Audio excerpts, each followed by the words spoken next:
और अमेरिकी बेस को निशाने पर लेने के लिए ईरान अपने हथियार गोदाम से ब्रह्मास्त्र निकाल सकता है। ये बहुत बड़ी खबर निकल कर आ रही है जिसका नाम है सेजुल मिसाइल।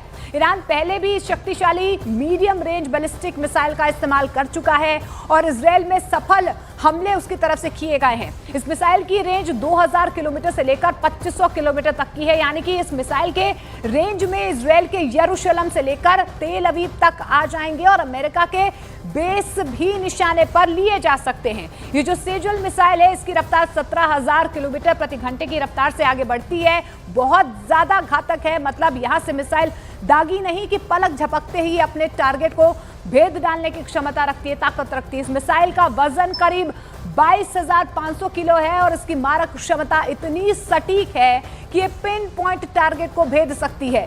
50 मीटर के डायमीटर की एक्यूरेसी रेट है इसकी और यही माना जा रहा है कि ईरान की तरफ से ये बहुत बड़ा प्रहार जो है, रिटेलिएशन जो है, सेजुल मिसाइल का इस्तेमाल ईरान एक बार फिर से यहां पर करता है। हालांकि उसकी तरफ से किया जा रहा है। इजरायल और ईरान की जंग में अब वो घटना घट गई है जिस पर पूरी दुनिया की निगाहें थी। देर रात अमेरिका ने ईरान के न्यूक्लियर ठिकाने फोर्डो पर अटैक कर दिया है। फोर्डो में ईरान की वो न्यूक्लियर फैसिलिटी है जिसमें ईरान की जान बसती है। ये ईरान का वो न्यूक्लियर ठिकाना है जो जमीन से 80 मीटर अंदर है। देखिए, ये हम आपको ग्राफिकली दिखाने की कोशिश कर रहे हैं।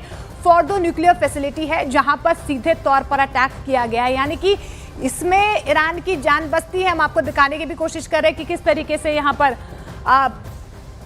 तस्वीरें हम आपको लगातार दिखा रहे हैं। ये ईरान का वो न्यूक्लियर ठिकाना है जो जमीन से 80 मीटर अंदर है, यानी करीब 262 फीट नीचे है। फोर्डो जो है वो राजधानी तेहरान के करीब 100 किलोमीटर दूर है और यही ईरान का, आपको बता दें, सबसे अहम न्यूक्लियर ठिकाना है। और यही वजह है कि माना जा रहा है जो प्रहार यहाँ पर अमेरिका की तरफ से किया गया है, बहुत ज्यादा चोट जो है यहाँ पर ईरान को पहुंचाने की कोशिश की है। अमेरिका के निशाने पर देखिए न्यूक्लियर ठिकाना फोर्डो, जिस पर सबसे ज्यादा चोट पहुंचाई गई है। ये पूरा इलाका पहाड़ों वाला है, इसलिए जमीन के नीचे मौजूद इस न्यूक्लियर ठिकाने को भेदना आसान नहीं था, लेकिन अमेरिका ने कर दिखाया है।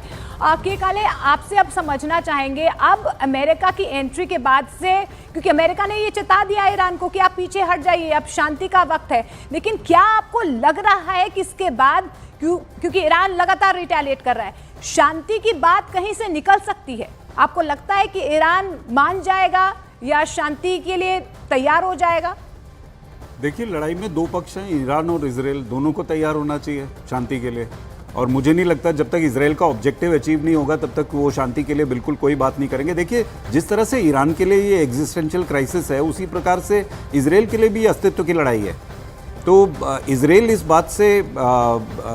बात को जानता है कि जब तक ईरान के न्यूक्लियर प्रोग्राम खत्म होने की कंफर्मेशन उसके पास नहीं आती है तब तक वो इस लड़ाई से पीछे नहीं हट सकता है। देखिए, कन्वेंशनल लड़ाई में ईरान और इजराइल के बीच में कोई मुकाबला नहीं है, ये सारी दुनिया अब देख चुकी है। लेकिन जब नॉन कन्वेंशनल वेपन्स यूज़ होते हैं, जैसे सुपर वेपन्स या स्पेशलिस्ट वेपन्स या जैसे परमाणु हथियार, तो देन ये जो बैलेंस है, ये जो इम्बैलेंस है कन्वेंशनल मिलिट्री का, ये बैलेंस हो जाता है, ये फिर बिगड़ जाता है। तो इस बैलेंस को मेंटेन करने के लिए बहुत ज़रूरी है कि इजराइल कंफर्म करे कि इस समय जो इन स्ट्राइक्स के बावजूद, फोर्दो पे, इस्फहान पे और सब जगहों पे, इन स्ट्राइक्स के बावजूद जो है ईरान के पास कोई कैपेबिलिटी बची नहीं है। ये केवल बात कहने से नहीं होगी, ये बाद में इंटेलिजेंस वगैरह से और रिकॉनेसेंस वगैरह से, अलग तरीक़ों से, टेक्निकल तरीक़ों से और ह्यूमन इंटेलिजेंस से ये पता करी जाएगी कि ऐसा कुछ बचा नहीं है। और इसके लिए मेरा मानना है सेफेस्ट, आपने जो पिछला प्रश्न पूछा था, सेफेस्ट तरीका है रेजीम चेंज। बिकॉज एक बार ये रेजीम चेंज हो जाता है तो फिर देन ईरान के लोग ही खुद ही गारंटी दे सकते हैं कि भाई ये हम नहीं करेंगे। तो मेरे ख्याल से ये लड़ाई तब तक तो चलेगी जब तक वो इजराइल का ऑब्जेक्टिव अचीव नहीं हो जाता है।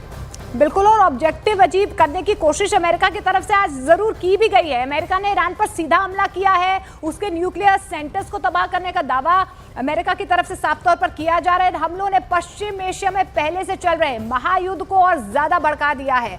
अब ये दुनिया का सबसे खतरनाक जोन बन चुका है। ग्राफिकली आपको समझाने की भी कोशिश करते हैं कि किस तरीके से जो है दुनिया का ये सबसे खतरनाक जोन बन चुका है।